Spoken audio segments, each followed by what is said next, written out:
So this is video number 1 for 8.2 geometric sequences notes. It says consider the sequence 5, 10, 20, 40, 80. Is the sequence arithmetic?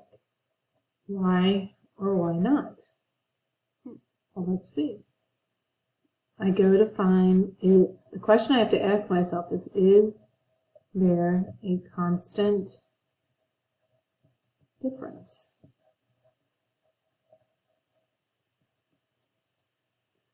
Ten minus 5 is 5. 20 minus 10 is 10.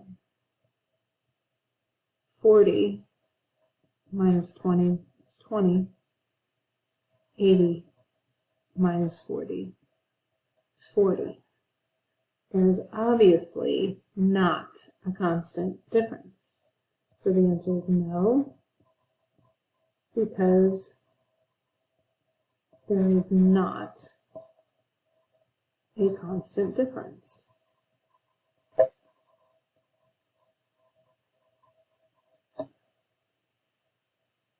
So, what is the pattern in this sequence? What is happening?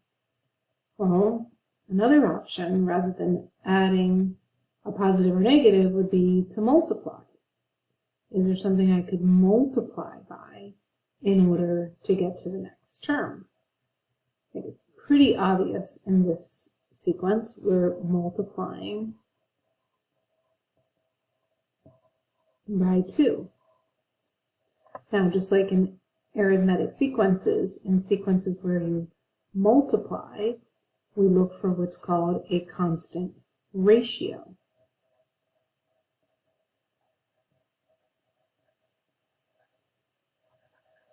I didn't mean to put an N there, sorry. Constant ratio. And that's going to be term, not minus, but divided by previous term. That's a constant ratio rather than a constant difference. So we would take 10 divided by 2. Divided by 5, I was jumping ahead, is 2. 20 divided by 10 is 2. 40 divided by 20 is 2. 80 divided by 40 is 2. Whenever you take term divided by previous term, you get a constant ratio. So this is, the pattern in this is multiplying by 2. So what would be the 6th term? We'll multiply that 80 by 2 and we get 160. That would be the 6th term, would be 160. All right, so what about the 10th term? Well, I could probably figure that out pretty quickly. So if I have 80 times 2 gives me the 6th term, times 2, that gives me the 7th term, 8th term, 9th term, 10th term. All right, that's 2,560. So the 10th term is 2,560. Now, it's going to take me a while to get to the 50th term. So we need to figure out a shortcut. All right, so let's see. My first term is 5. My second term is 5 times 2. My third term is the previous term times 2. Because I keep multiplying by 2, which is 5 times 2 squared. My fourth term is the previous term times another 2, so 5 times 2 cubed. Don't know if you're picking up on a pattern here, that my exponent is always 1 less than which term I'm on, which means, let's see if this would work. For my 10th term, could it be 5 times 2 to the 9th? Let's see if that gives me 2,560. 5 times 2 to the 9th, 2,560. That works. So to find my 50th term, it's going to be 5 times 2 to the 49th power. That's going to be a really big number. 5 times 2 to the 49th power. Yes, it is. That's 2.8147 times 10 to the 15th. I just decided to cut it off there. Cool. And the 4 would lead to 7 of 7. It's approximately that for the 50th term. So the definition of a geometric sequence is a sequence where we multiply by a constant ratio. And remember, constant ratio equals term divided by previous term.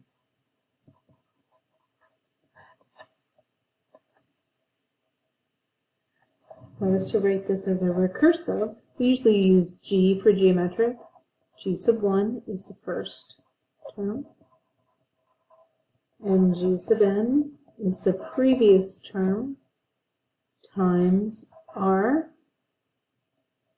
And many times you'll see that they'll say that you use this formula for n greater than or equal to 2, meaning it's not for the first term, it's for the second term and after. So sometimes you'll see this notation, so I want you to be familiar with it. Now, there are times that I have seen a recursive formula where it'll say G sub 0 equals and they'll have the 0 term. And we'll talk a little bit about what the 0 term is. But then it's still previous term times R.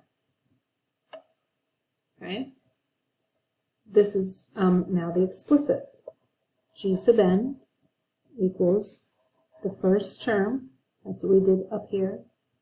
And all these, we had 5 is always the first term, times the constant ratio to the n minus 1 power.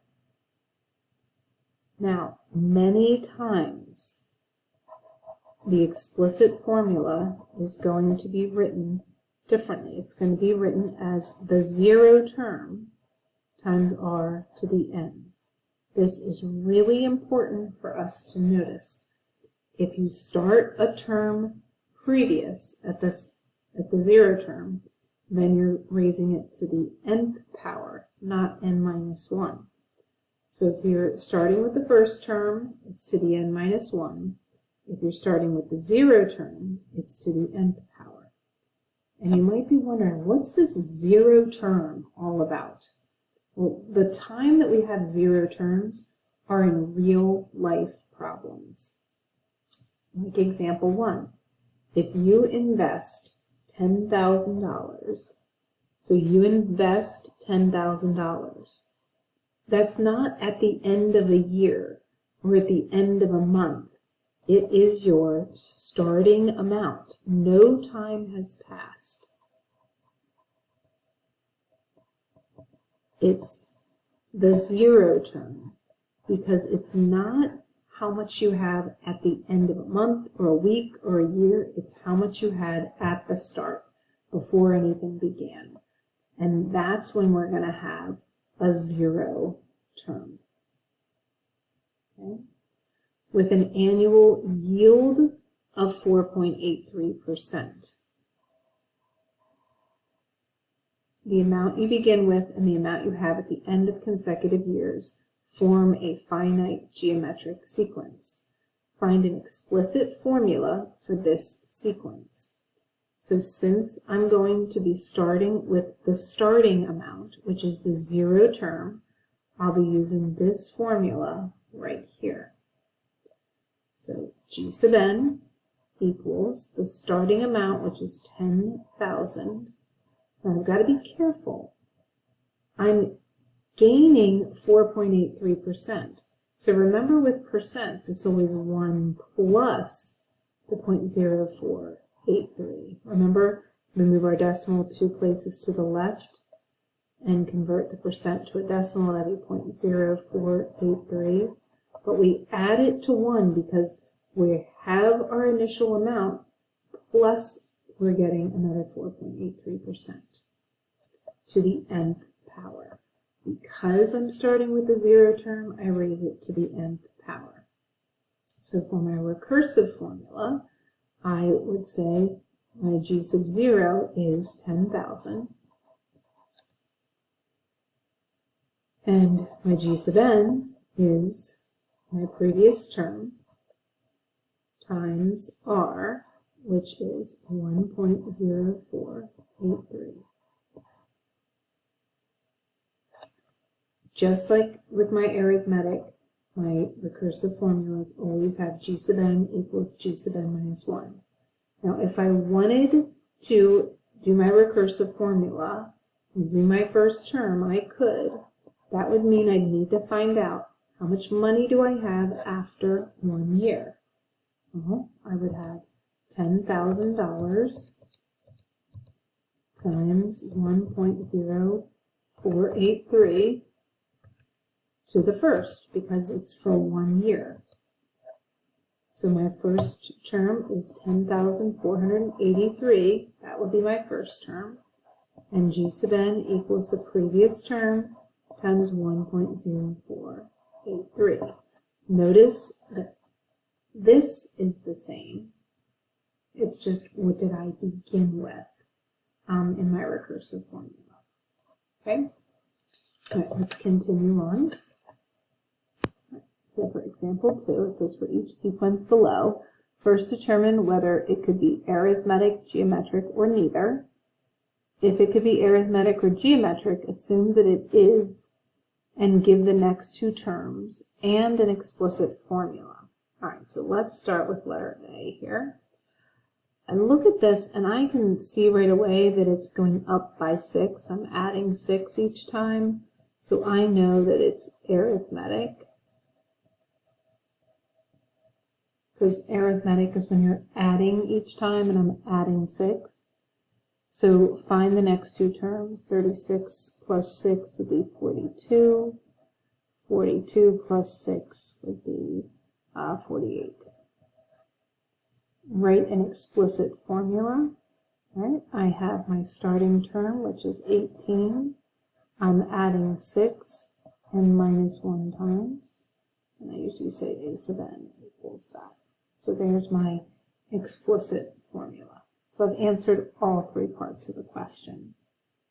And that's because I could tell that my constant difference, 24 minus 18 was 6. 30 minus 24 was 6. 36 minus 20 was 6. Okay? Let's go to part B. Let's see. I can tell I went down by 4, then down by 3, up. It's not a constant difference, so it's not arithmetic. I need to see if it's geometric. So to see if it's geometric, I need to test the ratios. What's 12 divided by 16? Term divided by previous term. What's 9 divided by 12? What's 6.75 divided by 9? And I need them all to be the same. So let's see. 12 divided by 16, 9 divided by 12, 6.75 divided by 9. Notice they're all 0.75. So my constant ratio is 0.75. So it is geometric. So I'm multiplying by 0.75. So 6.75 times 0.75 gives me my next term, 5.0625. And then I'm going to multiply that by 0.75, and I get 3.796875. So those are my next 2 terms. My formula is my first term, 16. Times 0.75. Since I'm beginning with the first term, it's to the n minus 1 power.